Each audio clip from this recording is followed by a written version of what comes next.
हाय everyone, मैं हूँ हिप्पा। Welcome to my tube channel and another video. So जी जनाब, कैसे हैं आप सब। आज मैं आपसे कुछ बात करने वाली हूँ सब्र के हवाले से। देखिए, सब्र करने का हरगिज़ ये मतलब नहीं है कि आपने रोना नहीं है, कभी उदास नहीं होना या खामोश नहीं रहना वगैरह वगैरह। आप ये सब कुछ कर सकते हैं क्योंकि ये एक नेचुरल चीज़ है यार। आप ये सब कुछ करेंगे तभी तो आपके अंदर सब्र आएगा ना, अंदर के गुबार को बाहर निकलने का रास्ता मिलेगा। हाँ, मगर आपने एक बात याद रखनी है कि ये सब कुछ आपने बहुत अकेले में करना है। किसी के सामने ना दुखों का रोना नहीं डालना, क्योंकि यार ये बेकार जाने, इसका फायदा कोई नहीं होना। और क्या खूब कहा था चार्ली चैपलिन ने कि मेरी जिंदगी में बहुत से मसाइल हैं, मगर मेरे होंठों को ना इनका बिल्कुल भी नहीं पता, इसलिए तो वो हमेशा मुस्कुराते रहते थे।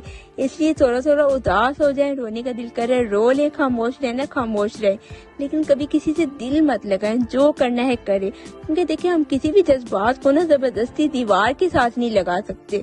बस आहिस्ता आहिस्ता इन पे काबू पाते जाए, मुस्कुराते जाए, भूलते जाए और खुद को बदलते जाए। तो खुश रहें, खुशियां बांटे। इसके साथ ही मुझे इजाजत। अगर यहाँ मेरे चैनल पे न्यू और आप देखना चाहते हैं मेरी इस तरह की और बहुत सारी वीडियोस, तो प्लीज सब्सक्राइब मेरे चैनल। मिलते हैं नेक्स्ट वीडियो में, तब तक के लिए टेक केयर, बाय बाय।